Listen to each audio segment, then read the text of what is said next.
de transmissão, onde nós vamos ter período, frequência e velocidade angular e linear.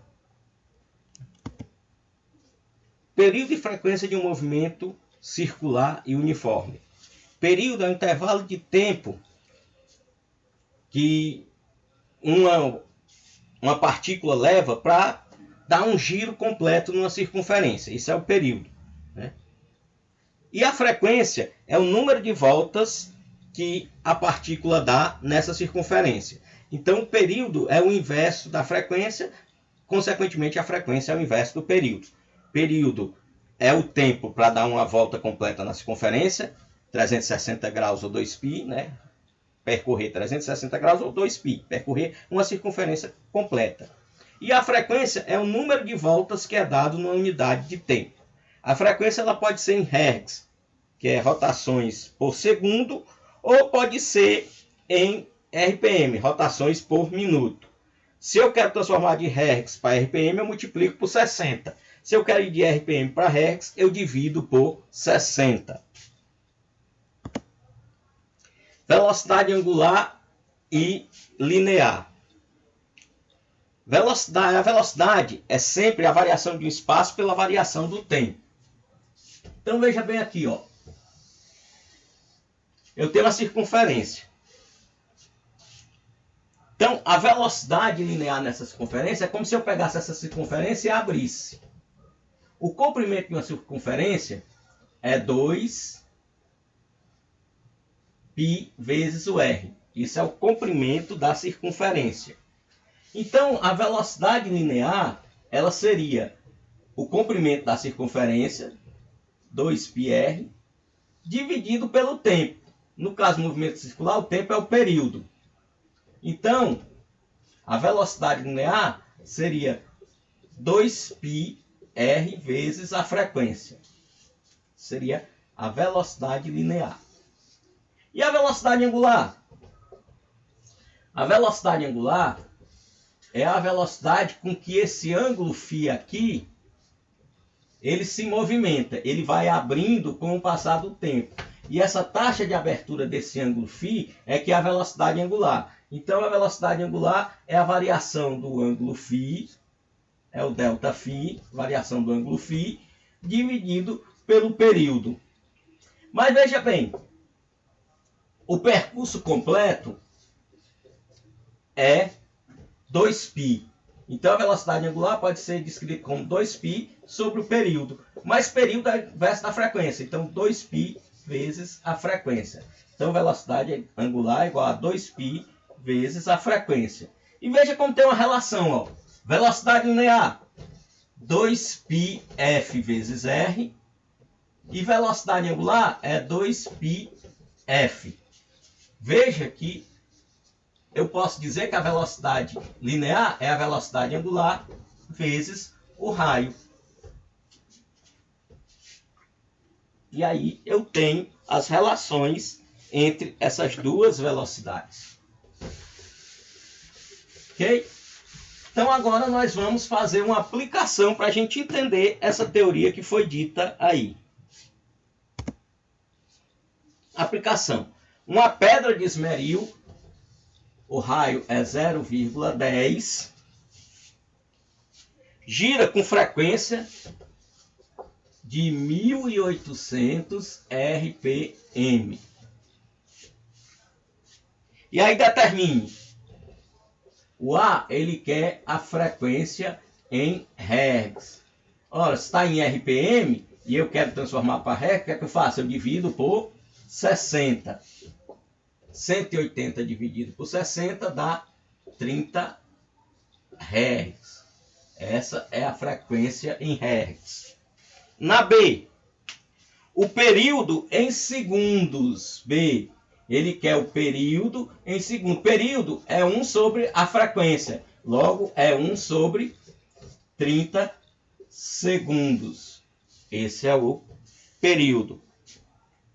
Velocidade angular. O que é a velocidade angular? A gente viu lá. É 2π vezes a frequência.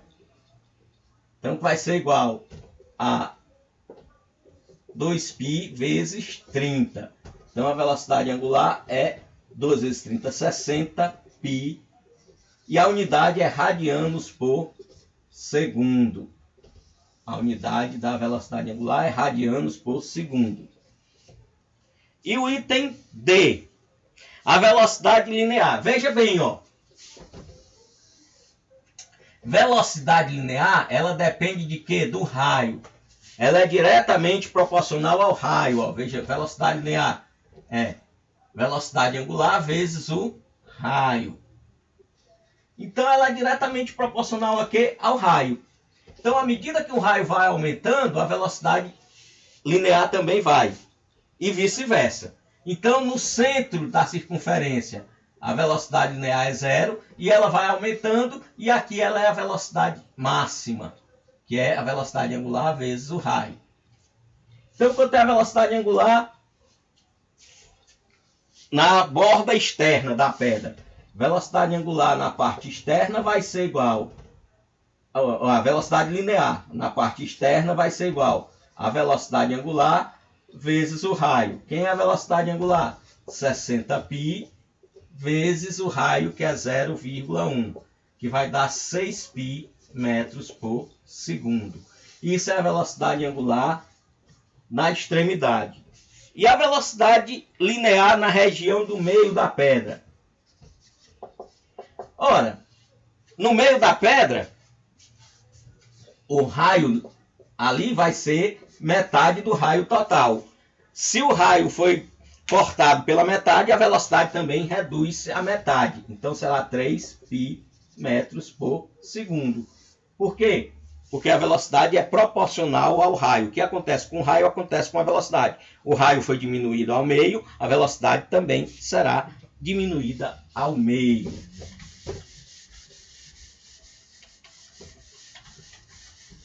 Vamos para o próximo assunto. Transmissão do movimento circular. Então, temos na transmissão, nós temos transmissões feitas por correias e transmissões feitas por engrenagens.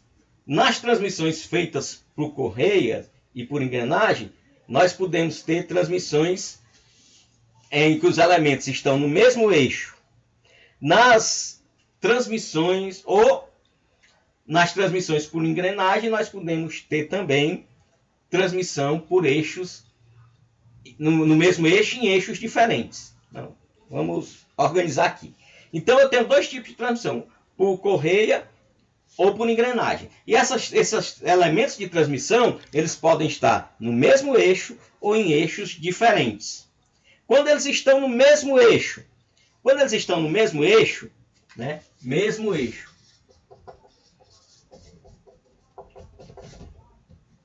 As velocidades lineares são iguais. Os elementos no mesmo eixo, velocidades lineares são iguais. Velocidade angular e sentido de rotação são diferentes. Então, quando os elementos estão no mesmo eixo, eles têm a mesma velocidade. Quando eles estão em eixos diferentes, eles têm a mesma velocidade, porém a velocidade angular e a rotação diferentes. Elementos com eixos diferentes, a velocidade angular e o sentido de rotação são diferentes, mas as velocidades lineares são iguais. Mas quando eu tenho um elemento de transmissão montado no mesmo eixo, aí quando está no mesmo eixo, aqui eixo diferente, né? No eixo diferente, velocidade iguais, velocidades lineares iguais, velocidades angulares e sentido de rotação diferente. Mesmo eixo,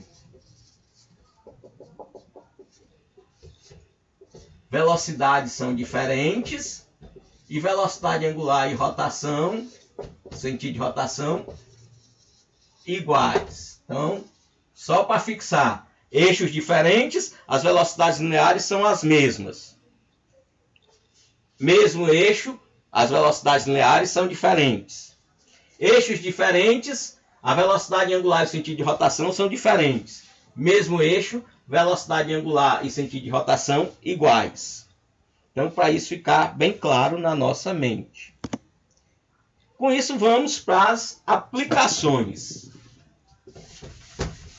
Então, com isso, vamos para as aplicações. Eu tenho aí 3 rodas dentadas. E aí ele diz, a figura mostra as rodas A, B e C. Raio de A é 10 centímetros. Raio de A é igual a 10 centímetros. Aí, centímetros. Eu venho para cá decímetro, para cá metro. Então, isso é igual a 0,1 metros. Eu sempre transformo os raios para metros. O raio B é 20 centímetros. Então, 20 centímetros é 0,2 metros. E o raio C, 15 centímetros. Então, o raio C é 0,15 metros. Eu já tenho os raios aí. A engrenagem A gira a 30 RPM. Frequência de A, 30 RPM. A rotação está em RPM. Eu tenho que transformar essa rotação para Hertz. Então, isso aqui é igual a 30 dividido por 60 Hertz. Transformar de RPM para Hertz eu divido por 60. Que isso dá 3 sobre 6, que é igual a 1/2 de Hertz. Então, meio Hertz é a frequência de A. E aí no desenho tem indicando o sentido de rotação do A. Esse é o sentido horário, é o sentido dos ponteiros do relógio. Está indicado aí na figura. E ele diz que π, eu devo considerar π como sendo 3. Ok? E aí ele diz, a velocidade linear na engrenagem C. Velocidade linear de C é igual à velocidade linear de A. Eles estão no mesmo... eles estão em eixos diferentes. Está aqui o eixo 1, o eixo 2 e o eixo 3. Se eles estão em eixos diferentes, as velocidades lineares são a mesma. Então, a velocidade linear de C é igual a de A, que é igual a de B. Então, a velocidade linear de C vai ser igual à velocidade linear de A. Velocidade linear é 2πf vezes o raio. Então, é 2π vezes a frequência de A vezes o raio de A. Então, a velocidade de C vai ser igual a 2. O π ele mandou considerar como sendo 3. A frequência de A é 1/2. E o raio de A é 0,1. Posso cortar esse 2 com esse 2. A velocidade linear de C vai ser igual a 3 vezes 0,1 dá 0,3 metros por segundo. Isso é a velocidade de C. Aí, a frequência e o sentido de rotação da engrenagem B. Isso aqui é o item A. Vamos lá para a engrenagem B. Se essa gira no sentido horário, essa aqui gira no sentido anti-horário. Então, o sentido de B é anti-horário. O sentido de B é anti-horário. A frequência e o sentido de rotação de B. Já disse o sentido. É a frequência de B. Ora, basta eu saber que a velocidade de B é igual à velocidade de A. E aí eu posso dizer quem é a velocidade de B. E isso aqui é igual à velocidade de C. Quem é a velocidade de B? É 2π vezes a frequência de B vezes o raio de B. Isso aqui tem que ser igual à velocidade de A, que é a mesma velocidade de C, que é 0,3. Então, isso aqui dá 2 vezes 3, que o π é 3. A frequência de B é o que eu quero saber. E o raio de B é 0,2. Isso é igual a 0,3. Então, 2 vezes 3, 6. Frequência de B vezes 2 vezes 3, 6. 0,2 vezes 6. Dá 1,2. Então, frequência de B vezes 1,2 é igual a 0,3. Então, a frequência de B vai ser igual a 0,3 dividido por 1,2. Isso aqui vai ser igual a 3 dividido por 12. Multipliquei em cima e embaixo por 10 para tirar a vírgula. 3 dividido por 3 dá 1. 12 dividido por 3 dá 4. Então, a frequência de B é 1/4 de Hz. E aí ele vai um sentido e o período de rotação da engrenagem C. A frequência, o sentido de rotação da C, vou apagar aqui o A e vou fazer a questão C. Aqui. Vai saber também. Na questão C. Na questão C, ele quer saber o período e o sentido de rotação. Ó. Se aqui é anti-horário, aqui volta a ser horário. Então, o sentido de C é horário. Certo? E o período de rotação? Então, eu tenho que a velocidade de C. Que é a velocidade de C? 2π vezes a frequência vezes o raio. Isso é igual a 0,3, que é a velocidade linear das engrenagens. Oh, mas frequência é 1 sobre período. Então, eu posso dizer que 2π vezes R sobre o período é igual a 0,3. E aí eu vou ter 2 vezes 3 vezes o raio de C, que é 0,15, dividido pelo período, é igual a 0,3. Aí eu faço multiplicação dos meios pelos extremos. 0,3t é igual a 2 vezes 3, 6. Vou fazer logo essa conta aqui antes de fazer isso aqui. Né? 0,3t vai ser igual. Multipliquei o t por isso aqui. E isso daqui tudinho vai multiplicado por 1. A 2 vezes 3 são 6 vezes 0,15. 0,3t é igual a 0,15 vezes 6. 5 vezes 6 são 30, vão 3. 6 vezes 1, 6 e 3, 9. 6 vezes 0 é 0, dá 0,9. Então, o período é igual a 0,9 dividido por 0,3, que vai dar igual a 9 dividido por 3, que é igual a 3 segundos. Esse é o período. Veja que eu transformei a frequência em período. E aí fiz as continhas e cheguei à minha solução. Ok? Vamos para mais uma aplicação para nós encerrarmos a aula de hoje. Vamos para mais uma aplicação e encerramos com essa aplicação a aula de hoje. Aplicação 3. Veja a figura na qual a polia 1 de raio 10 está acoplada ao eixo de um motor. Então vamos fazer aqui o desenhozinho aqui. Eu tenho essa polia presa a essa outra pelo mesmo eixo e essa outra ligada por correias a uma polia que está num eixo diferente, acoplado a um motor.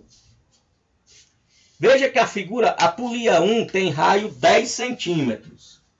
Então, raio 1 é 0,1 metros. Veja que eu tenho que transformar. 10 centímetros é 0,1 metro.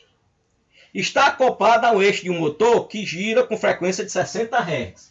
Se a frequência do eixo é 60 Hz, a frequência da polia 1 também é 60 Hz. Já está em Hz, eu não preciso transformar. Esta, por vez, está ligada à polia 2 de 50 centímetros. Raio da polia 2 é 0,5 metros. 50 centímetros dá 0,5 metros. E ela está ligada através de um mesmo eixo a uma polia 3 de 30 centímetros de raio. Raio 3 é igual a 0,3 metros. 30 centímetros é 0,3 metros. Determine. Vamos para o item A. O que é que ele quer que eu determine? Item A. A frequência e o sentido de rotação da polia 3. Ele quer a frequência e o sentido de rotação. Então, vamos fazer aqui algumas análises. Ele está falando de motor. E todo motor, ele sempre gira no sentido horário. Existem alguns motores que invertem, podem inverter o sentido. Mas quando o motor só tem um sentido de rotação, esse sentido é horário. Então, a polia 1 gira no sentido horário. Significa que a polia 2 vai girar no sentido anti-horário. Certo? E ele quer sentir a frequência e sentido de rotação da polia 3.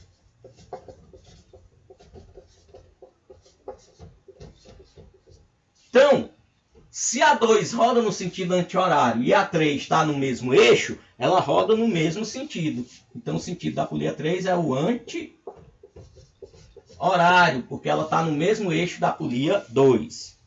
E ele quer a frequência de rotação da polia 3. Se a polia 3 está no mesmo eixo da polia 2, a frequência 3 é igual à frequência da polia 2. E como é que eu calculo a frequência da polia 2? Então, a frequência da polia 3 vai ser igual à frequência da polia 2. Então, vamos calcular a frequência da polia 2. Veja que a polia 2 está num eixo diferente da 1. Significa que a velocidade linear de 1 e a velocidade linear de 2 são iguais. Então, 2π vezes a frequência 2 vezes o raio 2 é igual a 2π vezes a frequência 1, que é 60, vezes o raio 1, que é 0,1. Posso cortar 2π com 2π. A frequência 2 vezes 0,5 é igual a 6. Então, a frequência 2 é 6 dividido por 0,5, que isso é igual à frequência 3. Então, implica que frequência 3 vai ser igual. Dividir por 0,5 é multiplicar por 2, dá 12 Hz. Isso é a frequência da polia 3, que é a mesma da 2. Então, pronto. A velocidade angular da polia P3. Ele quer a velocidade angular de 3. Velocidade angular é o quê? É 2π vezes a frequência. Então, a velocidade angular de 3 vai ser 2. Ele não deu o valor de π, aí eu vou deixar em função de π mesmo. 2π vezes a frequência 3, que é 12. Então, a velocidade angular de 3 vai ser 24 π radianos por segundo. Velocidade angular da polia 3, 24 π radianos por segundo. A velocidade linear da polia 3. Obviamente, você quer a velocidade linear, ele quer a velocidade linear na periferia também da polia 3.